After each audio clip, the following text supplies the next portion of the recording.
జై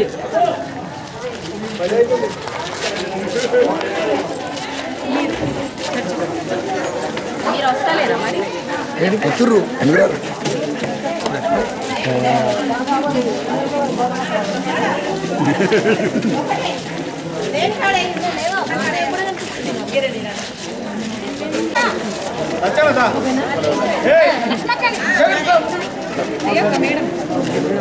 చేతి గుర్తుకే చేతి గుర్తుకే జీవనన్నకే జీవనన్నకే జై కాంగ్రెస్ జై కాంగ్రెస్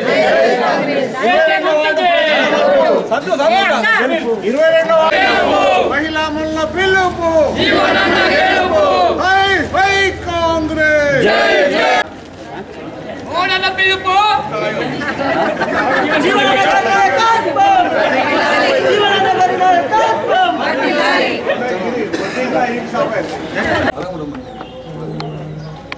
సెక్రటరీ చోటు అందరూ ఒకసారి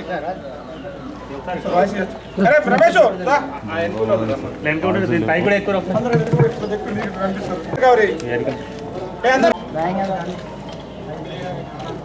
జై కాంగ్రెస్ జై కాంగ్రెస్ జై కాంగ్రెస్ సోనియా గాంధీ గారి నాయకత్వం సోనియా గాంధీ గారి నాయకత్వం జీవనన్న నాయకత్వం జీవనన్న గెలుపుపై మరి 22వ వార్డులో మాజీ కౌన్సిలర్స్ వీరభద్రి శ్రీనివాస్, వీరభద్రి పద్మజ, మాజీ చైర్మన్ల ఆధ్వర్యంలో మరి వాడకట్టు ప్రజలంతా డోర్ టు డోర్ ప్రచారం నిర్వహిస్తున్నారు. మరి గతంలో మనకు ఏది అయినా ఒక ఆశాజనకంగా మనకు రిజల్ట్ రానటువంటి వార్డు మరి మళ్ళీ పునర్వైభవం దిశలో మరి వాడకట్లో ప్రతి ఒక్కరు కూడా మరి ఇంటింటికి మనము ఎక్స్ప్లెయిన్ చేస్తుంటే అపూర్వమైన స్పందన వస్తుంది. కాబట్టి ఈ వార్డు ప్రజలారా, అదేవిధంగా జగిత్యాల పట్టణ ప్రజలందరూ కూడా మరి మనకు అందుబాటులో నిత్యం ఉండే వ్యక్తి జీవనన్న. మరి ఇన్ని సంవత్సరాలు 4 దశాబ్దాల అసెంబ్లీలో ఉన్న వ్యక్తి మరి వాళ్ళ పార్లమెంట్లో రాహుల్ గాంధీ, సోనియా గాంధీ సరసన పోయే భాగ్యం కలుగున్న తరుణంలో మీరంతా సహకరించి వారి విజయానికి సహకరించాలని మీ అందరినీ కోరుతూ జై హింద్, జై కాంగ్రెస్. ఇంటర్ ప్రచార కార్యక్రమంలో పాల్గొంటున్న కాంగ్రెస్ కుటుంబ సభ్యులు మరి వార్డు ప్రజలందరికీ కూడా నమస్కారం తెలియజేస్తూ, మరి గత ఎన్నికల్లో ఓటమి జగిత్యాల ప్రాంతానికి తీవ్ర నష్టం జరిగింది. లేకపోతే సారుకు అత్యున్నతమైన స్థానంలో ఉండి ఈ ప్రాంతం ఇంకా అభివృద్ధి చెందేది. మరి ఇప్పుడు సారుకు మరొక అవకాశం పార్లమెంట్కి వచ్చింది కాబట్టి ఈ వార్డు ప్రజలందరూ కూడా మంచి మెజారిటీతో గెలిపించాలని కోరుతున్నాను. ముఖ్యంగా గత ప్రభుత్వము 4,500 డబుల్ బెడ్రూమ్స్ ఏదైతుందో ఎన్నికల దృష్టిలో పెట్టుకొని ఆధారబాధాలుగా ప్రారంభోత్సవం చేసి వీళ్ళకి అప్పచెప్పడం జరిగింది. అక్కడ కరెంటు లేదు, పైప్ లైన్ లేవు, బోర్లు లేవు, ఏ సౌకర్యాలు లేవు. వాళ్ళందరూ చాలా ఇబ్బందులు ఉన్నారు. రేపు తప్పకుండా ఈ ఎన్నికల కోడ్ కాగానే 4,500 ఇళ్లకు పూర్తి సౌకర్యాలు జీవన్ రెడ్డి గారు కల్పిస్తారు.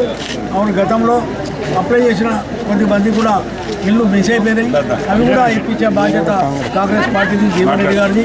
మేము సారు ఢిల్లీ వేనాలి, ఇక్కడ మేమందరం ఉంటాము, ఇక్కడ మున్సిపల్ చైర్పర్సన్ కానీ మేము అంటే మీ ఇళ్ళ సమస్య తప్పకుండా 1 నెల లోపలనే పరిష్కారం చేస్తామని ఈ సందర్భంగా తెలియజేస్తూ జై హింద్, జై కాంగ్రెస్. ఇంటింటి ప్రచారంలో భాగంగా 22వ వార్డులో ప్రచారం చేయడం జరిగింది. ప్రతి వార్డులో కూడా అంటే జగిత్యాలలో సంబంధించి ప్రతి వార్డులో జీవనాన్న కొరకు ప్రతి ఒక్కరు కార్యకర్తలు కృషి చేస్తున్నారు. ఒక్కొక్క వార్డులో ఒక్కొక్క కార్యకర్త, ప్రతి ఆ వార్డులో ఎవరైతే కార్యకర్తలు వారందరూ కూడా తిరుగుతున్నారు. ఇందుకు ప్రతి ఒక్కరికి కూడా కృతజ్ఞతలు తెలియజేసుకుంటున్నాము. ఎందుకంటే ఈ వార్డు 5-6 వార్డులు కాదు, ప్రతి వార్డులో కూడా ఈ రోజు నుంచి ప్రచారం జరుగుతుంది.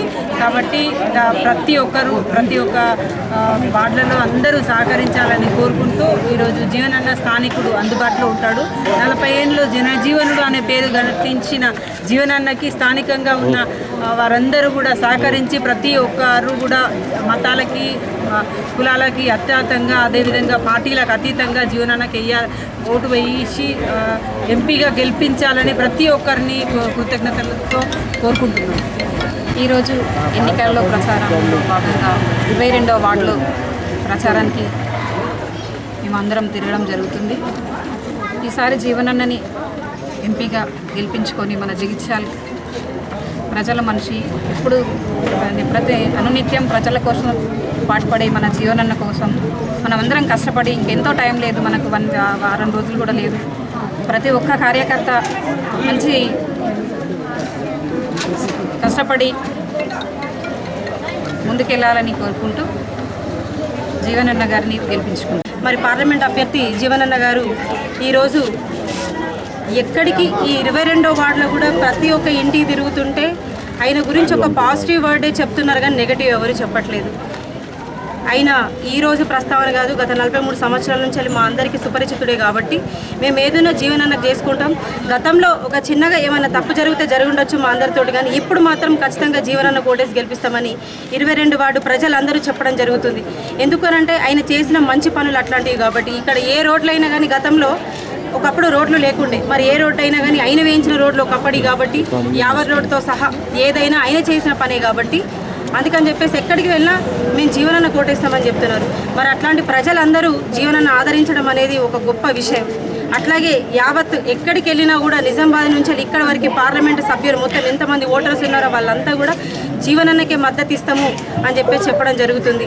జీవనన్న అంటే ఎట్లాంటి ఒక వ్యక్తి అనేది ప్రజలతో ఒక అనుబంధం పెట్టుకునే వ్యక్తి కాబట్టి జీవనన్నకు మాత్రమే మద్దతు ఇస్తామని చెప్పి చెప్పడం జరుగుతుంది. ఈరోజు ఇక ముందడికి వెళ్తే ఏదున్నా కానీ డెవలప్మెంట్ చూసుకుందాం, మనం ప్రతి ఒక్కటి ఈ యావర్ రోడ్ డెవలప్మెంట్ చూసుకుందాం, స్మార్ట్ సిటీకి కూడా జీవనన్న ప్రపోజ్ చేస్తానని చెప్పేసి చెప్పిండు. అట్లాగే మహిళా మూర్తులందరికీ ఈరోజు ఉచిత బస్సు కావచ్చు, ఫ్రీ కరెంటు కావచ్చు, ఇంకేదైనా ఏదైతే గవర్నమెంట్ ప్రవేశపెట్టిన 6 పథకాల నుంచి 4 పథకాలు ఆల్రెడీ అమలైపోయినాయి.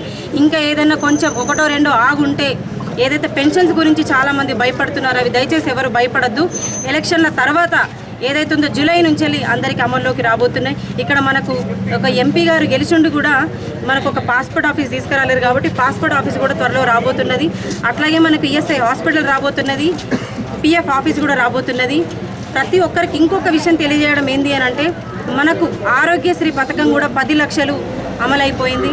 అట్లాగే గల్ఫ్ బాధితులకు కూడా 5 లక్షలు ఇవ్వడం జరిగింది. మొన్న లాస్ట్ టైం ముఖ్యమంత్రి గారు ఇచ్చిర్రు. ఇక ముందు ఇంకా ఎలక్షన్ల తర్వాత కూడా అది కంటిన్యూషన్లో ఉంటుంది. అందరూ దయచేసి ఇవన్నీ విషయాలు అర్థం చేసుకోవాలి, అన్నీ సపోర్ట్ చేయండి. అందరూ ప్రతి ఒక్క కార్యకర్త నాకే నేను ఓటు వేసుకుంటున్నా అనుకొని ప్రతి ఒక్కరు